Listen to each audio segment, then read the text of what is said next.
Hello everyone and welcome to another Hasselblad webinar.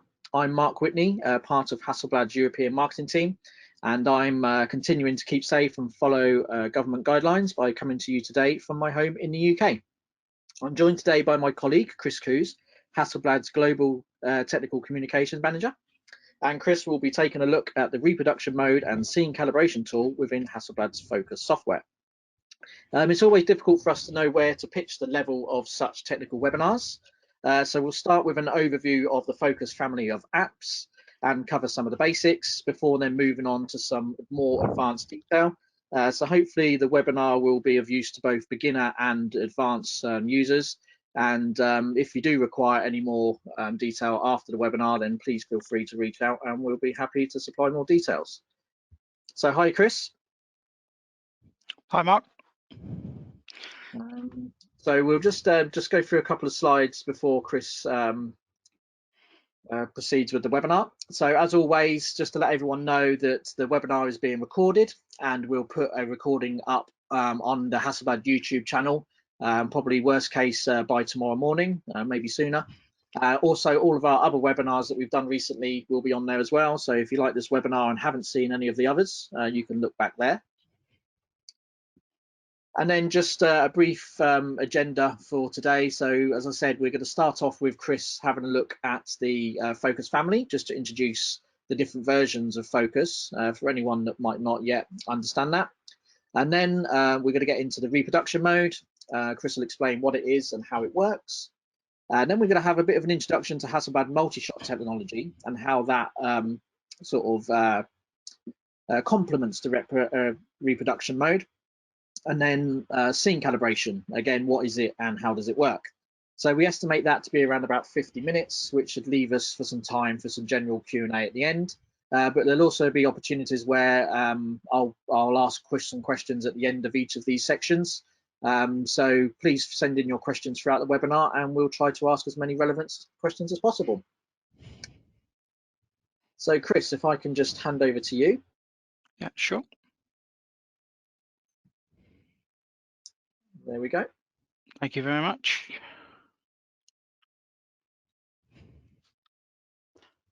Okay, so hi everyone. Hopefully you can now see my screen. So to start, we're going to look very quickly at the different variations of Phocus app and software that we have.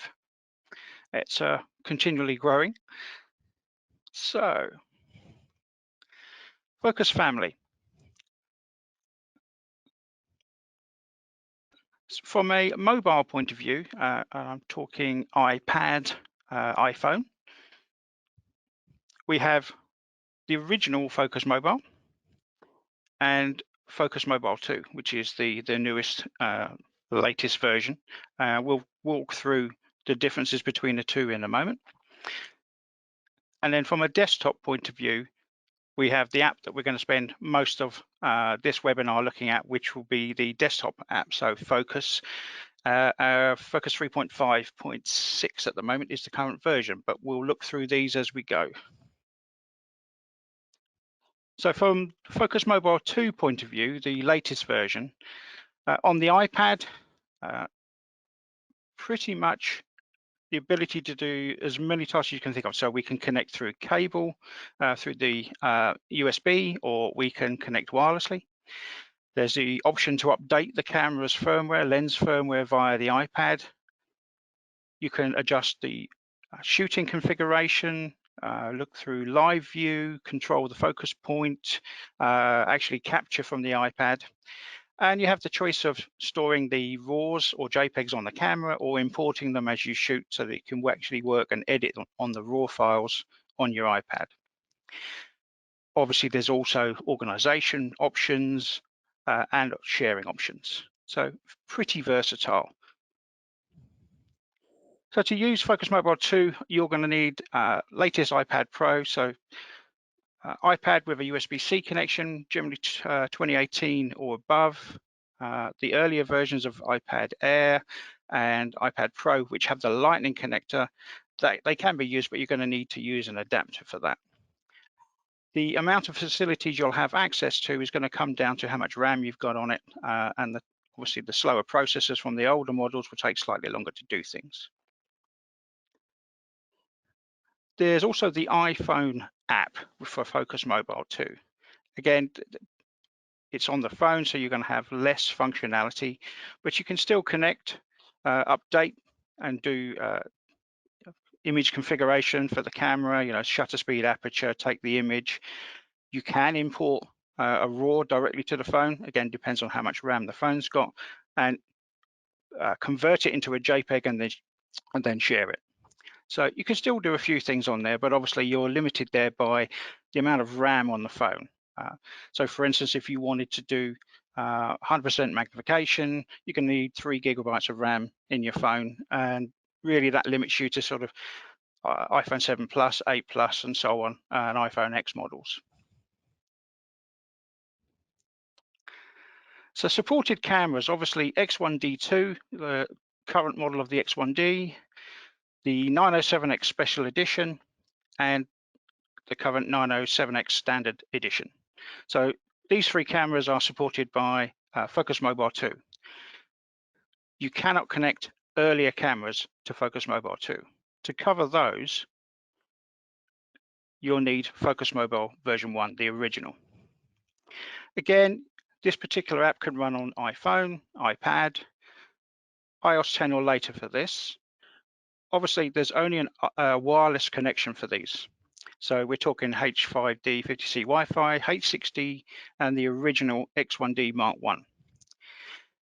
The main difference here is that although you have the connection, configuration, organization tools, there is no editing functionality. For that, you need the newer cameras and the Phocus Mobile 2. So that's the mobile platform. So again, depending on your camera really is going to dictate which platform you're going to be using. And obviously the later cameras with the later Phocus Mobile 2 have got more functionality. And again, probably you've got more RAM in the iPads and so on, so you can do more. So moving on to the desktop Phocus, which is the main point of interest today. As I said earlier, current version is 3.5.6. We are continually developing this software, adding new functions and features. There's an awful lot in here. We're going to take a brief look overview of this particular piece of software before we move on to the detailed tools we're going to cover today. All I would say is if you want more of an overview of the general things, there's already 2 or 3 webinars on our YouTube channel covering Phocus in depth. And again, if there's anything that's not quite understandable, please contact us and we'll work through it with you. So basic requirements. So dual platform, you can have a Mac edition or a Windows edition. If you're going for the current version to run on a Mac, you're going to need 10.13 onwards. And from a Windows point of view, we need Windows 7 Service Pack 1 or Windows 8.1 or obviously Windows 10, so 64-bit operating systems. If you can't run that, there are legacy versions of Phocus available which will run on earlier operating systems, but obviously as you go back, you lose some of the functionality. RAM-wise, yes, you can run the system on 8 gig. That's exactly what I'm using here today on my laptop. But as with all things, 16 gig is even better. Phocus Desktop will support eGPU. So if you're lucky enough to have the big Mac Pro and external graphics processing units, full support there from within Phocus, if you're lucky enough to have one of those.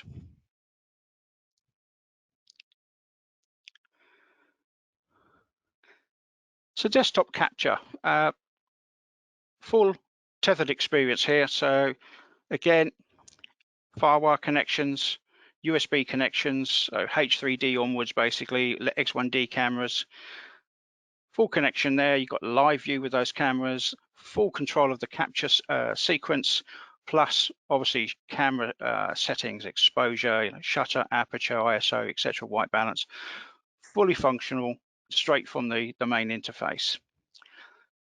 If you're shooting tethered, obviously there's an instant conversion from the camera's captured 3FR into the 3F. We'll talk about that a bit later on when we work through the workflow.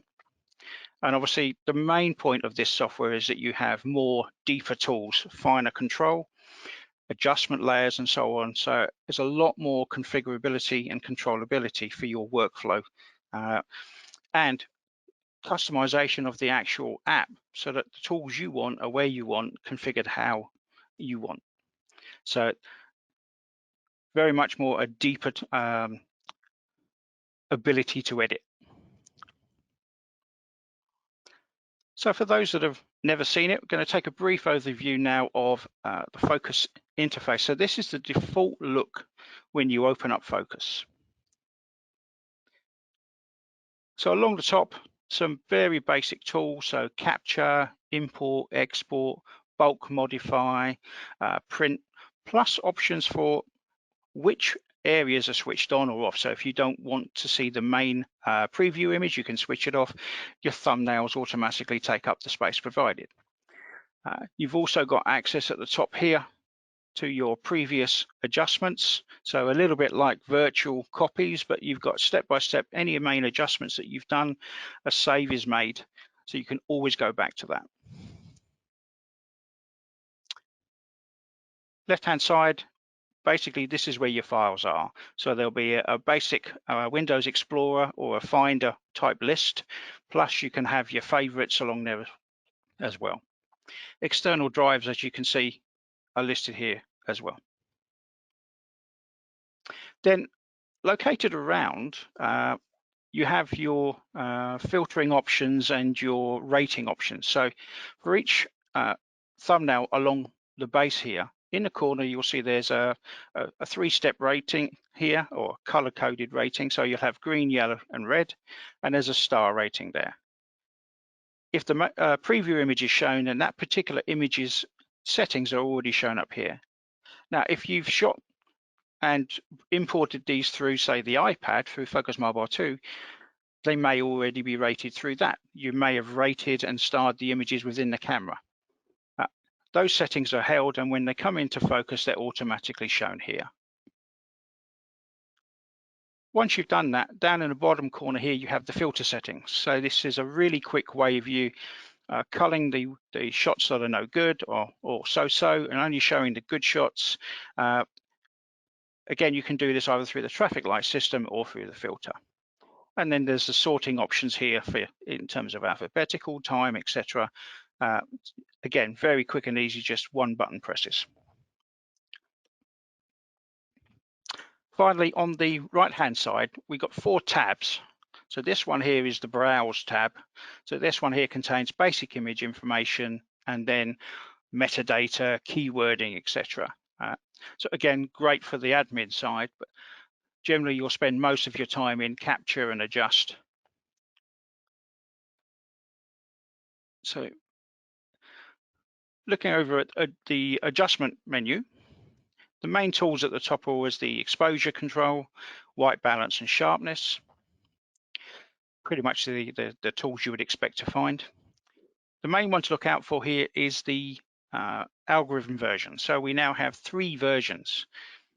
Obviously, if you've edited images before in Focus, depending on how old, what version it was, they will always be imported, and the version you had before, so if you did a version 1 edit, it will automatically select version 1. Obviously, you can update the setting, but this backward compatibility makes life so much easier when you're then bringing older edited files. You can still access those settings.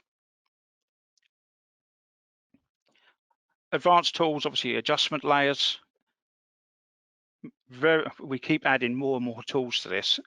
Plus, obviously, you've got global tools, radial, gradient tool, and obviously a local correction tool here. Again, we've covered these particular tools in previous webinars. So. Okay, so from an overview of the general layout, this is, if Lightroom users are probably very, very familiar with this type of layout and what tools to expect, etc. Now, we're going to move on to look at the reproduction mode and scene calibration mode. All I can say is scene calibration mode is a standard tool that's switched on here. However, reproduction mode is not on the default tool list. So when we actually go into Phocus to use it, we will actually have to add it to this list from up on the tool menu, but we'll talk about that a bit later. So at this point, I think it would be good to know how many of you have actually used reproduction mode before. Yeah, we're just going to ask a quick poll here because it's good for us to know and to see you know, how much of the audience has used it before. So yeah, if you could be so kind as to vote and to give us an idea of that.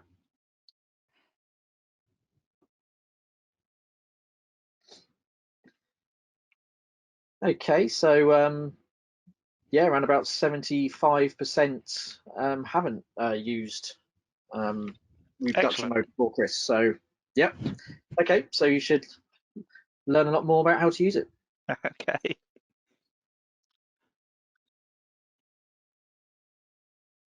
So before we go straight into reproduction mode, I want to quickly talk about the image processing workflow for a Hasselblad RAW capture, just so that you can see the basic way it works and where certain tools and certain settings are applied through that workflow. So we'll start off, when you do a capture within the camera, as soon as that capture is then read off the sensor, there are certain adjustments that we do before it's stored on your memory card. First one obviously is the actual physical charge value is turned into a digital number. So we go through the 16-bit analog to digital converter. From those values, we subtract things like the noise level, the dark current, the bias level, and we linearize the output from the sensor so that effectively when we are setting these up in the factory, that sensor is individually adjusted. So we know that pixel A and pixel B on the other side of the sensor, if we shine a certain amount of light on, will give the same response. So this is the camera calibration that is created in the factory for each individual sensor. And that is what's done at that point. Now, obviously, we're talking about a raw workflow here. There's additional things that happen. Obviously, if you choose to shoot in camera JPEG, we need to do a conversion, basically, lens corrections and so on, which would then be applied. But we're going to stick to the raw workflow here. So we've got this basic 3FR file, this 3FR raw, and then that's stored on the memory card.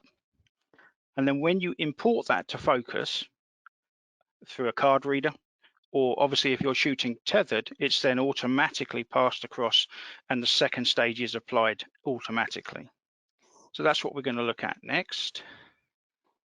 So as that raw 3FR raw from the camera comes in, there's additional information that we apply. So say noise reduction, the ISO gain, and this part here depends on which of the reproduction mode settings you've got selected. So we'll talk about that a bit deeper later. If you're using scene calibration as a correction, it gets applied at this point, aberration corrections, lens corrections, and obviously we then need to demosaic. So obviously the sensor is a standard Bayer array. So you've got red, green, blue filters on top of the individual pixels. So we need to take that data and interpolate it so we have RGB data for each individual pixel. And that's what takes place at this stage. So we end up with the raw RGB for each pixel. That then gets passed across to the Hasselblad HNCS, so natural color solution. And this is where we create the Hasselblad look and feel for our colors. Again, this particular transformation set is adjusted depending on what we have got selected within the reproduction mode tool.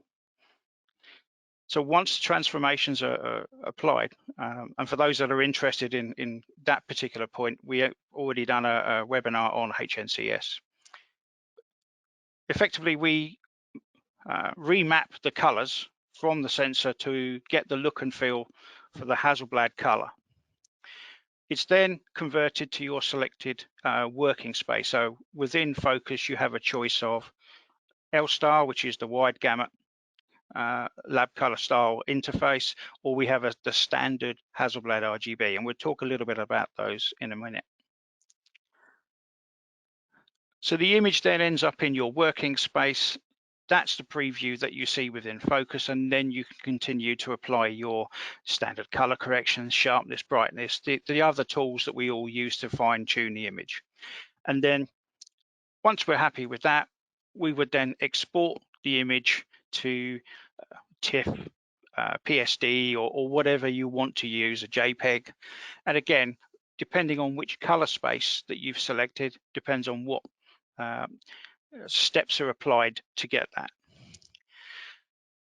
It's also possible to have no correction. So literally we output the color information, same as source. So we literally go from the HNCS out, the basic conversions that we apply for the Hasselblad color, if you like, in the reproduction mode, and they go straight out.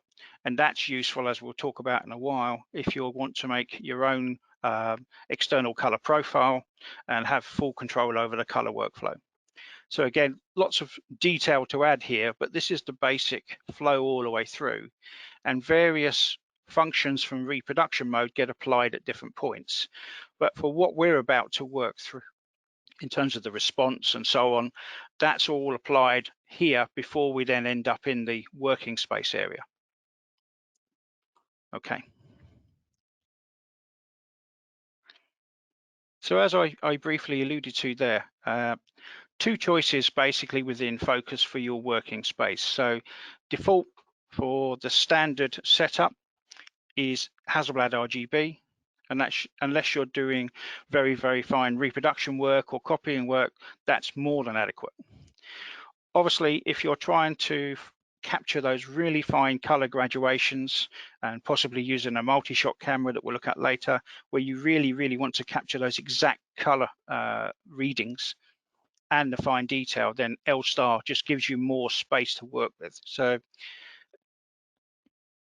this slide gives you a rough idea of what I'm talking about there. So the colored space here is Adobe RGB, and the gray area is actually Hasselblad's standard RGB. So here again, this is sRGB with the colors, and this is Hasselblad's RGB.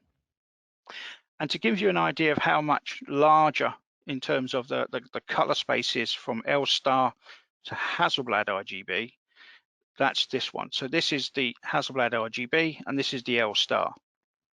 So as you can see, a much wider gamut, if you like, to work within.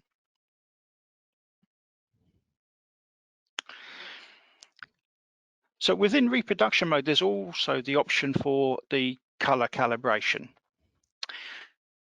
By default, it says factory, and this is the camera calibration and color calibration that we create when we produce each camera. So the underlying corrections for the sensor will always stay there. But in terms of the color response, this is what you are able to create yourself if you wish.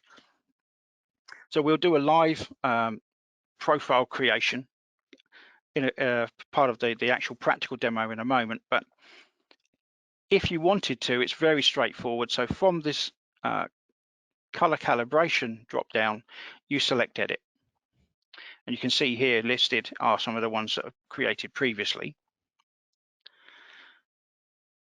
So once you select your chart type from this pull down, so yeah, at the moment we actually support the color checker, you know, the 24 patch, and the color checker DC and SG.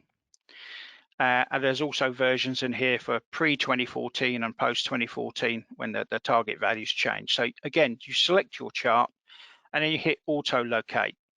It will then decide what it should be looking for from the chart type and then try and find that within your image. So you can see here that DC was selected, and out of those 3-4 sets of charts there, it managed to find the correct one.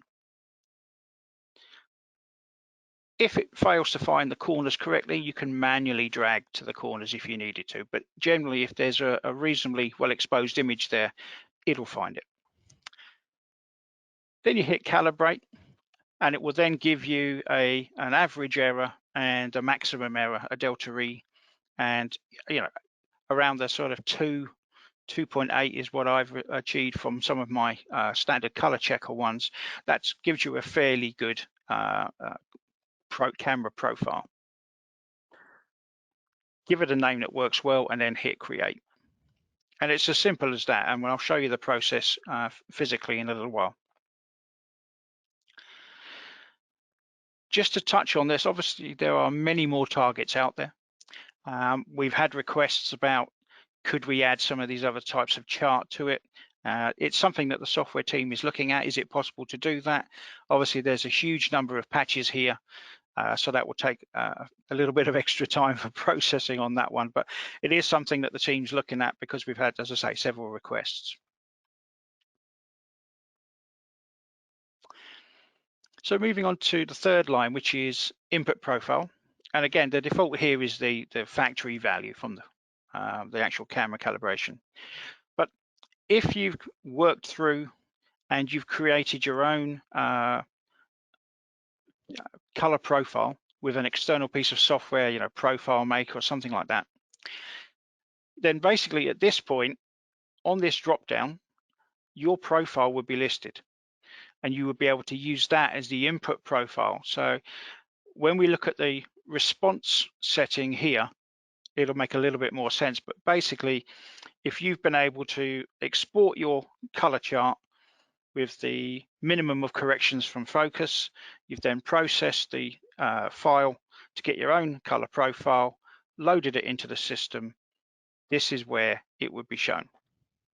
Okay, and obviously by making that profile, you have to make a choice at the start of basically the working space and the response setting must match. So if you've used Hasselblad L-Style and you've used low gain to export your data, when you then load the profile, you need to make sure that all these settings are set up.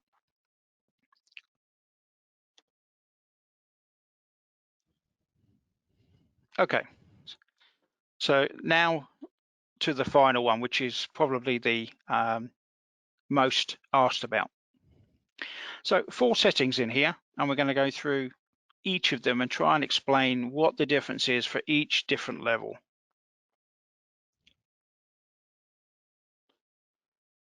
So default, this is, if reproduction mode is never used, this is what you get. So it's the standard setting for Hasselblad raw files.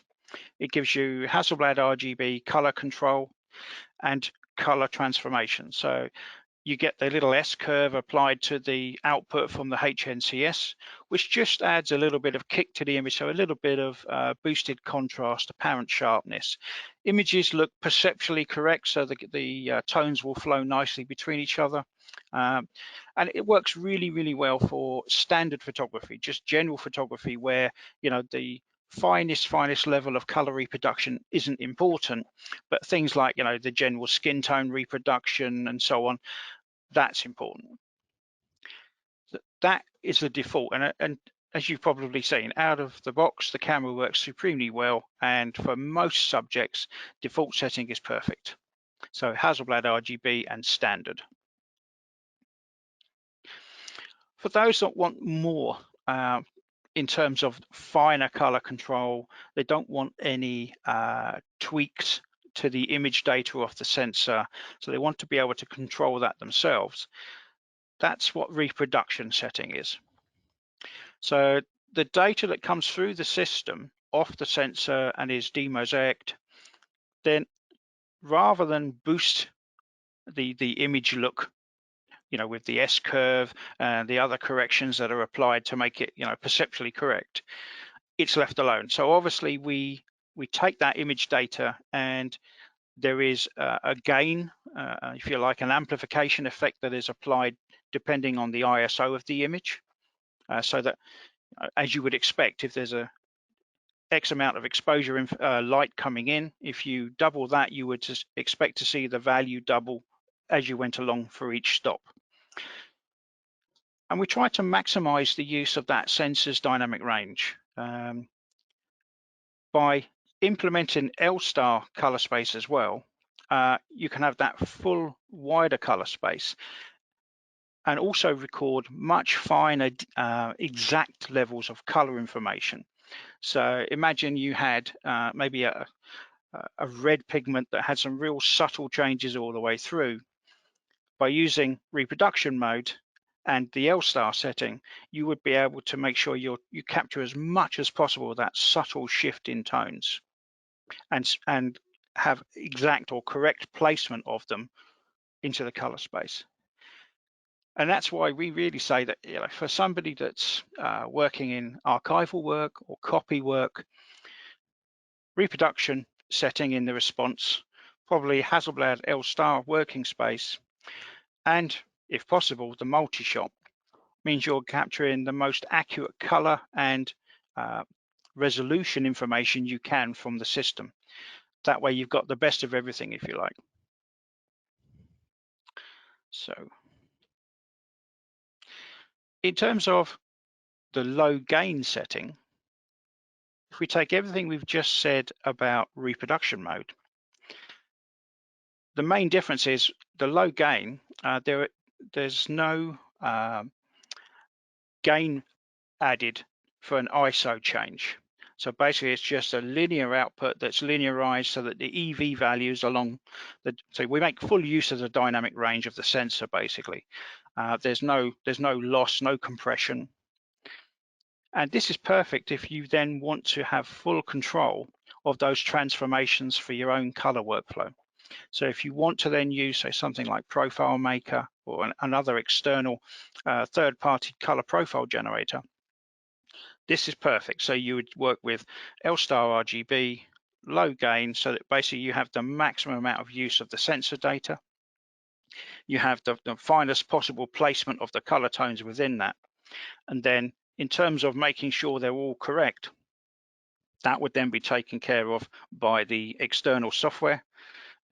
You would then create your profile in the color space, or sorry, in the working space that you want, and then bring that back in. And again, we then set the settings here to make use of that so that it's your control. So this really is for the ultra-fine control by external software, by the user taking control. And again, you know, in terms of color reproduction, it's perfect to use with a multi-shot camera. That's one of the reasons why we'll look at multi-shot in a little while. And finally, we have the negative response. So this is, if you like, the reproduction mode for negative copying. So if you're using a camera as literally a negative copier, you could then select negative here to get effectively a negative version of reproduction mode. And then again, you have the full control over the conversion process as we work through. Okay. So I'm just going to swap very briefly to show you some of the functions there. So if I load the default toolset, you can see that there is no reproduction mode here, only scene calibration we'll look at later. So I have to go up to the toolset here and switch it on.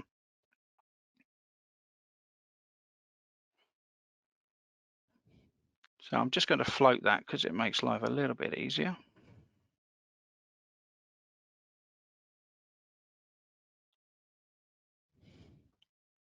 So as we've just briefly discussed, you've got your two working space options there. As I said, default is RGB. You've then got color calibration, and you can see that this particular image is using a default setting that we've created here in the UK office. But if I go back to factory, very little change there. Here's the input profile. So if you've got other color profiles loaded on your system, they'll all show here. And then you've got your standard and then your reproduction modes. So what I'm briefly going to do now is very quickly go back through a couple of things we discussed. So color calibration. So this is how we would create a local camera color calibration. And this would be, you would use this for correcting for your own setup. You know, maybe you've got some lights that are a little bit old and you want to correct for that shift in those lights, or just compensating or trying to match. Maybe you've got 3 or 4 cameras across various setups, like most of us, maybe 1 or 2, and you want them to match. So this way, if I go to edit, that opens up this window, and I choose plus to add a new one. And then here is the charts that I was talking about earlier. So in this case, it is actually a color checker. So that's fine. I can leave it as it is set. And then if I hit auto locate, in this case, it's found it quite nicely. Otherwise, I could just adjust it. Then if I hit calibrate, okay, it shows you that my average error is delta E 1.2, which is very good. But I do have a maximum area of 2.8. Now, as you drag this slider, it will show you which patches are the problem ones. So I can see that it's up here is my problem one, but actually at 2.8, I'm going to leave it alone. You can give yours a more useful name, but I'm just going to leave it like this because I'll delete it later, and I'm going to hit create. And there's my new calibration. So if I now go to this list, there's my calibration that I've created today. As you can see, if you give it a sensible name, it's much easier to find rather than time and date. So that's color calibration. I'm just going to put this back to factory for the moment. If I now move on to reproduction mode and just move that. So this is a sort of atypical copy type shot. And just to show you the difference between standard and reproduction modes, I'm going to apply them one by one just so that you can see the differences. So from what we've got here, pretty much it's at a sort of contrast level, brightness level that we're happy with. The tones flow nicely one between, you know, from all of the reds smoothly across. But if I now go to reproduction mode, you can see there's a drop off there. There's no boost to that apparent contrast. There's no, well, obviously there's no S-curve applied, and it's just a linear response off the sensor. Just to show you what low gain would give you, again, completely flat. So we've maximized the use of the sensor's dynamic range so that we make sure we've actually pulled all the tones as wide as we can to use it. But there's no gain, no boosting added at any stage. So as you can see, if you then, if this was a color chart, this would be perfect to output as source like this and feed into your color profile maker. If I actually go to this shot, you'll see probably a little bit clearer. So standard mode, you can see straight away the extra boost in saturation and sort of contrast there on the colors. If I go to repro mode, yes, there's a little bit of a gain boost, but you've not got that boosted saturation. And if I go to low gain, this is literally the flat response, linear response of the sensor. So perfect here to then export, as we just said, to the profile making software. Okay. So I think that's probably a good point to move on, because then we can talk about the multi-shot files and how that dovetails into reproduction mode. But I think you've got another poll, I think, Mark, or questions. Yep, sorry, questions at this point. And so, yeah, do we do a black calibration file for our FreeFR files? That's from Ottar. Yes, that's actually done during the capture process. So the dark file is the sensor pixel size is bigger than we actually use, and so if you like, some of those pixels are in the dark, and we use that as a calibration value. Okay, and then obviously Phocus on the Mac supports third-party files and not just Hasselblad. So how do these, do these options work for third-party files? Yeah, so basically we use the third-party RAW support that's built into the Mac OS, which is one of the reasons why, unfortunately, Windows users can't get access to that. So you can do the basic corrections, highlight, shadow, exposure settings, and so on. But because we're using the Mac OS tools to support third-party files, I think it's about 200 different RAW files, different cameras we support in terms of RAW files. So we can only use what the OS supports. The finer detailed tools and so on is only for Hasselblad files, unfortunately. Okay, great. Yep. Okay, happy to move on. Thank you. Oh, okay. So Hasselblad has made multi-shot cameras for many, many years. And as each sensor has increased in resolution, pixel sizes have changed and so on, we update the mechanism to do that. So I'm going to go on and talk about what they're useful for. Why do people buy these cameras?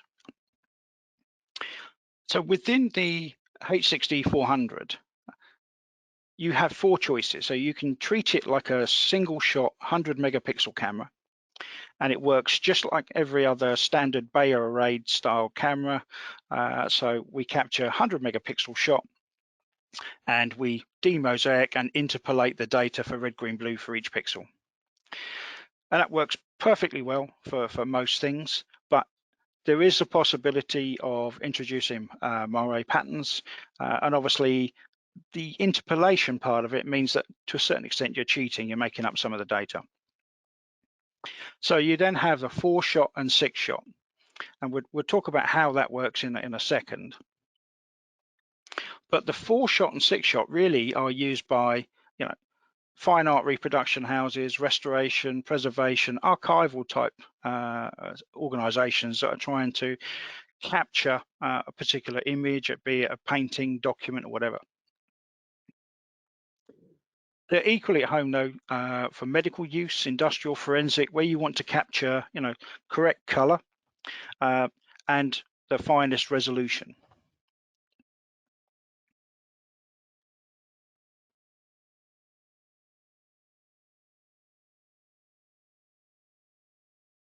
Sorry about that.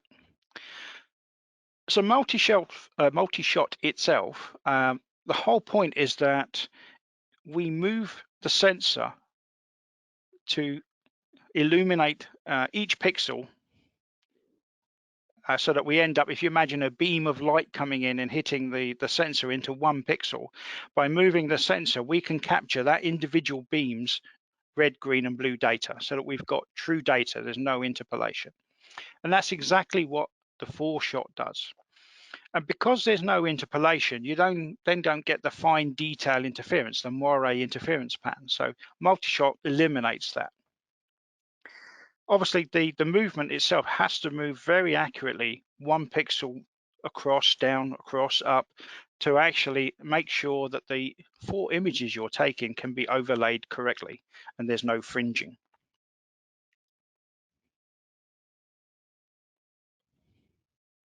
So before I go into how it works, just to give you an idea, I'm not sure how well this will come across, obviously, on the web presentation, but on our website, there are the high resolution files that you can see for yourselves.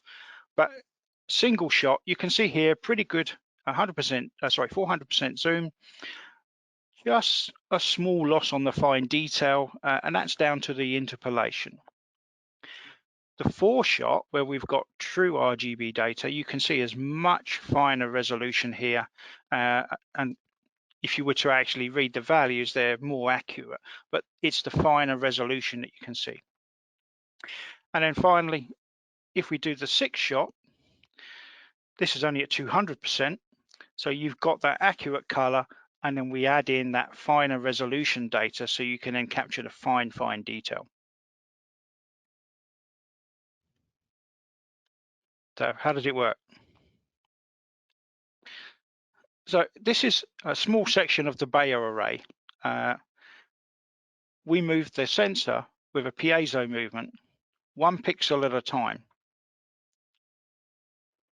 So we then end up with real RGB data for, it's still only a 100 megapixel shot, but it's now got true uninterpolated data.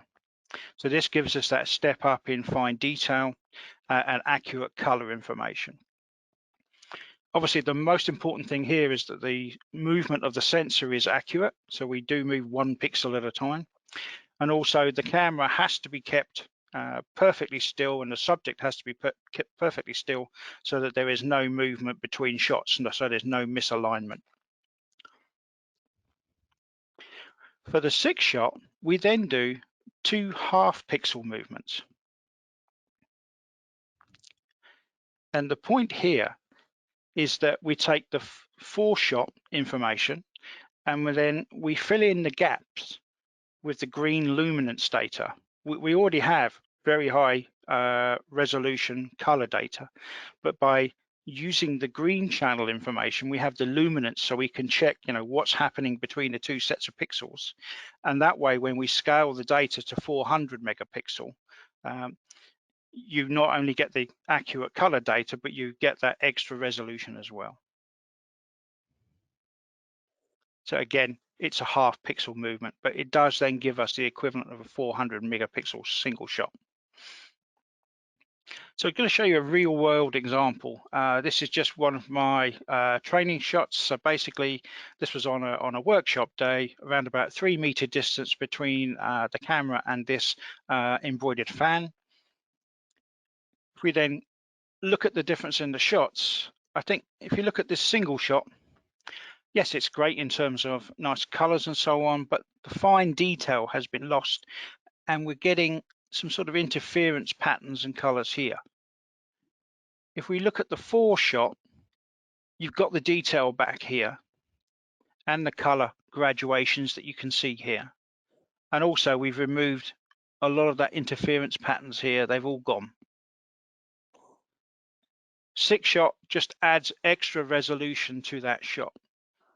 So you've got the color information here and then the finer detail. I mean, this is only at 100%.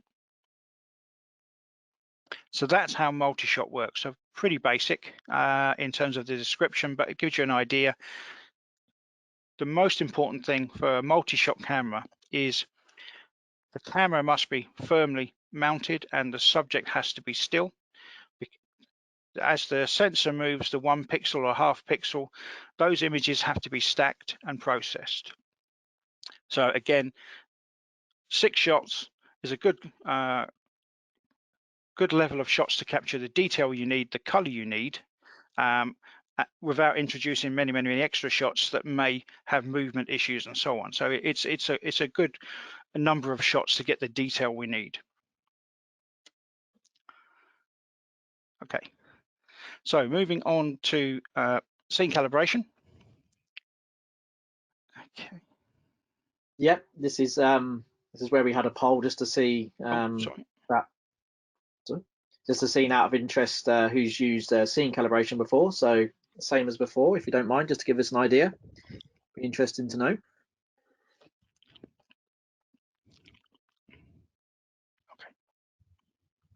Okay, so again, heavily weighted in favour of no. Okay, so this was a good one. This is a voyage of discovery for most people that are joining us. So thanks very much for that. So this is probably one of the most useful and maybe unused tools in Phocus. Very simple. You need to create a correction file, a calibration file, to remove a color cast, or if an image has got wide-ranging illumination issues, dark corners that should have been light and so on. This allows you to correct for that, and it's quite a simple way of doing things.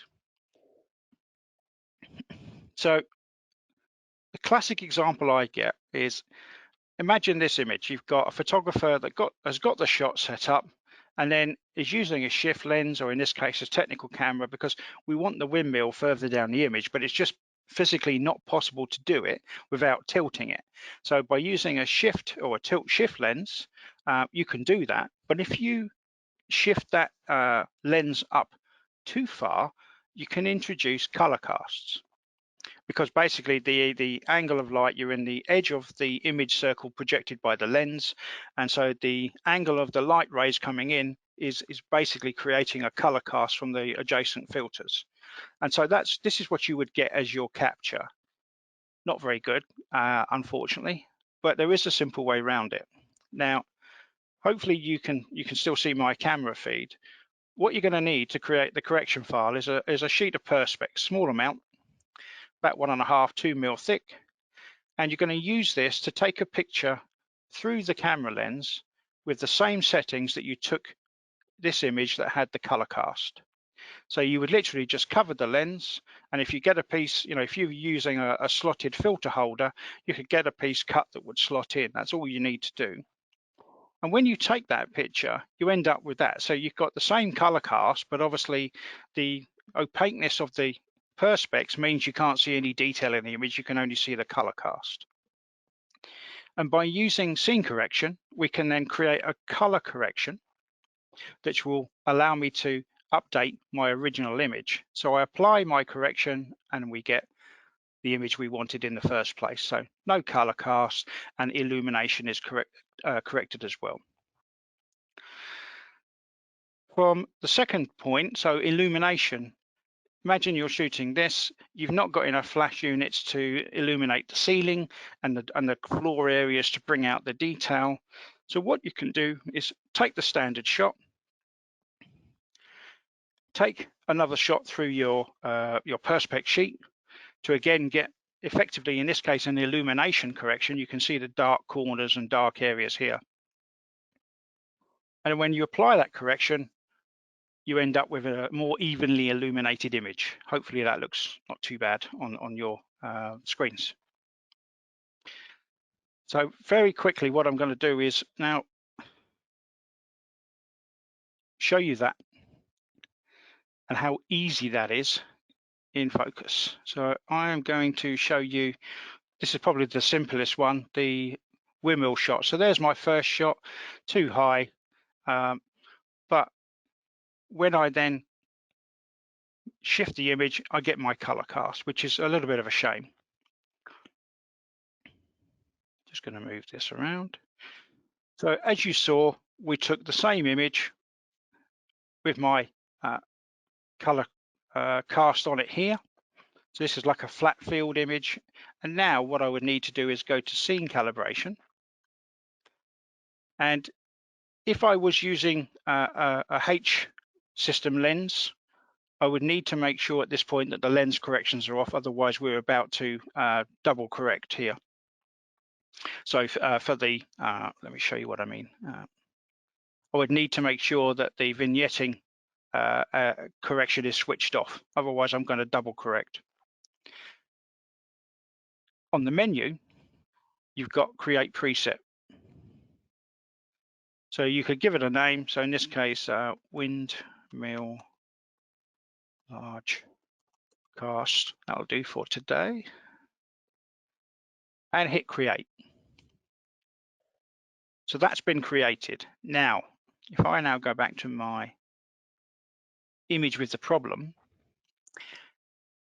if I switch on my scene calibration and I can choose windmill large cast and then remove color cast. Oh, that's because I've chosen the wrong one. Do apologize.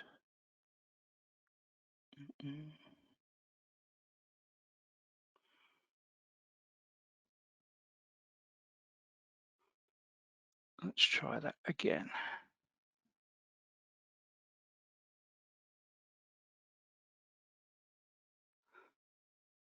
Create.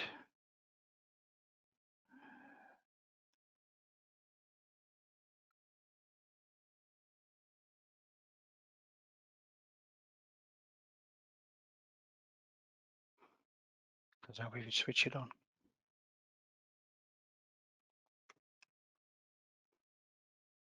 Okay.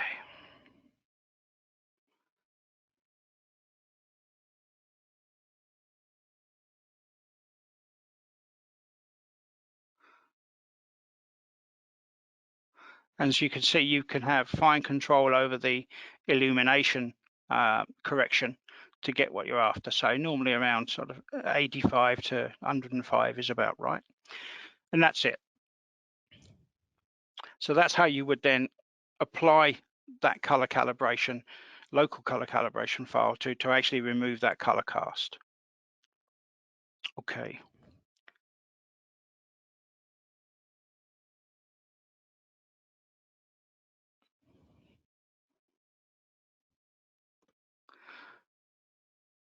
So I say a couple of information. So if you're using HC, HCD lenses, make sure lens corrections, otherwise you'll be double correcting. This next point is quite useful if you do use this function a lot. You'd end up, as you saw, the number of corrections could get longer and longer and longer. The list could get quite long. And within Phocus, you can only delete one at a time. However, if you navigate to these locations, so this one on a Mac, this one on Windows, it takes you to the folder where they're stored, and you can batch delete the ones you don't want. Then just restart Phocus, and it's much easier. Okay, so over to you, Mark, in terms of questions. Yeah, great. Thank you, Chris. Yeah, we've got a few. So just going back to multi-shot, Dominique is asking if you use low gain for one shot or full shot, would it be different? What differences would you notice?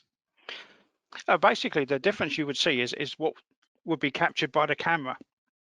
So the whole point with multi-shot is that those fine details, fine color values, if you shoot in 4-shot or 6-shot, you're able to capture much finer graduations of color and actually obviously detail, but much finer color graduations.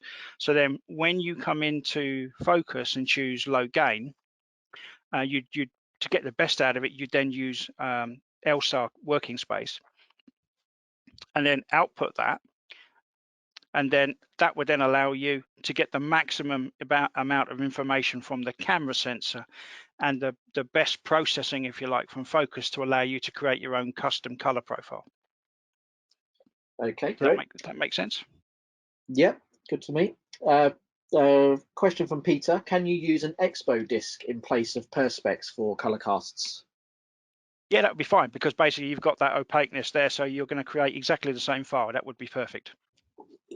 Okay, and then Philo is asking, would you use scene calibration when shooting with the tilt and shift adapter?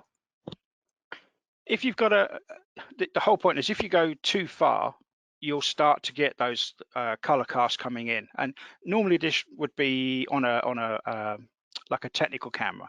Normally on a tilt shift lens, you would possibly start to encounter more of a sort of vignetting, additional darkening of corners. So yeah, even in that case, I would use this scene calibration to get rid of that, to give me my illumination control. But you may not run into, with the tilt shift adapter, you may not run into color casts.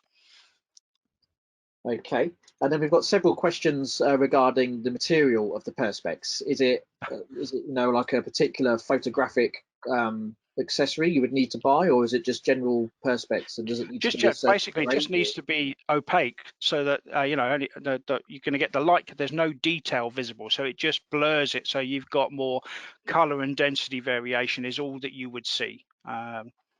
Or even for want of a simple couple of bits of plastic and 2 layers of greaseproof paper would give you enough blurring that you would get what you're after in terms of this calibration effect. But it's cheap enough just to get a little bit of Perspex, a tiny sheet.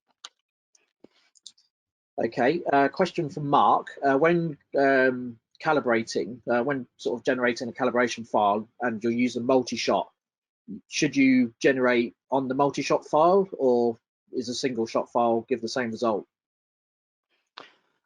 In terms of if I'm looking for the finest detail to create a profile, then obviously if I've got a multi-shot, I'm going to use the 4-shot because you end up with a 100 megapixel file anyway, but you've got the finer color graduations.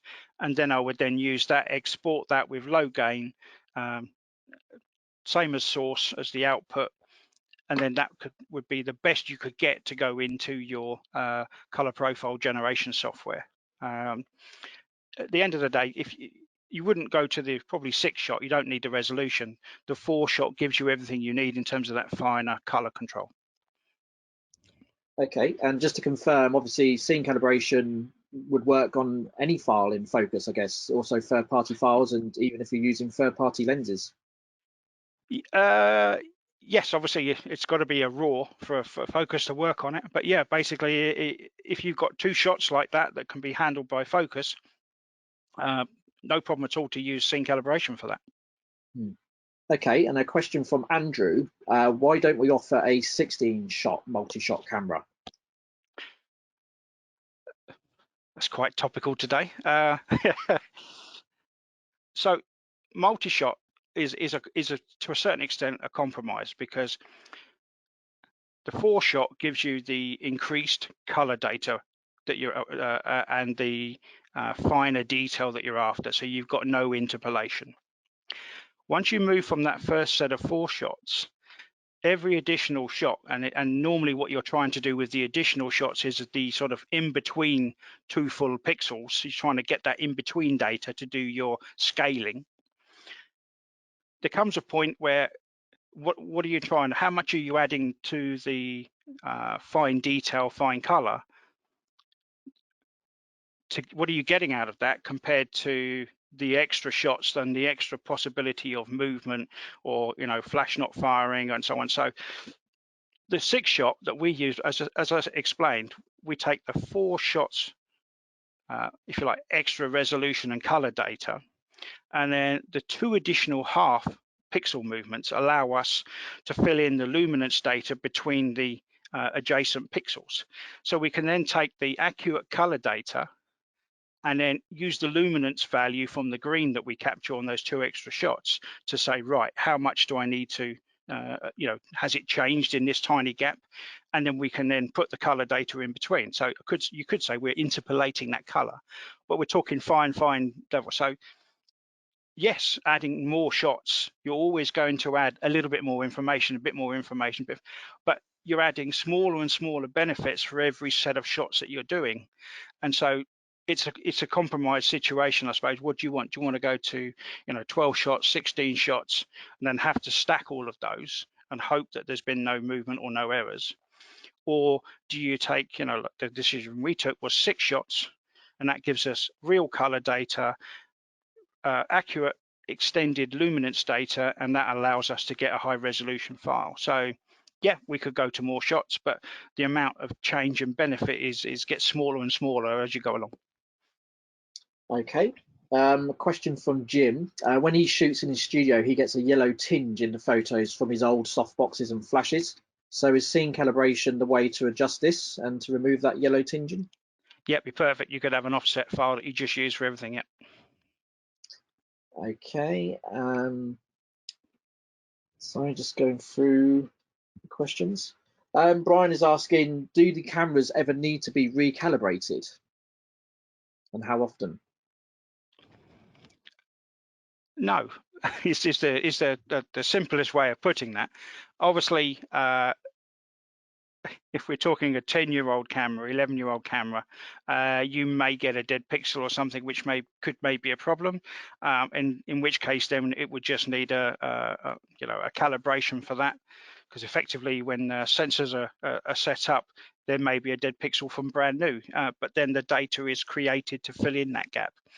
All manufacturers do exactly the same thing. So it's generally, as cameras get older and older and older, then possibly, but it's very rare, to be honest, very rare. Okay, another question from, I think it's Muzio. Are there any specific calibrations for black and white photography? What would we recommend for the modes for that? Again, because we want accurate placement of tones, even though it's black and white in terms of that conversion that you'll do later, The grayscale adjustment is if you remember that diagram we had, the grayscale is one of the last adjustments that gets applied. So it gets treated as RGB all the way through, even though it's going to be grayscale, and even though we were looking at it as grayscale. In the system, as far as it's concerned, it's RGB, so it still gets worked on the same way. Normally, when you're shooting specifically for black and white, you'll probably take that into account in terms of the exposure level you're giving, maybe the color filter that you're going to use to get that effect, so that when it comes through, then the processing will take that into account. But not really. Basically, the process is RGB, even though you're going to be working on the grayscale image. Okay. A question from Rodney: does scene calibration help to clean up dust marks? To a certain extent, it would do, in terms of where you've got a darker point. It would then try to lighten that point.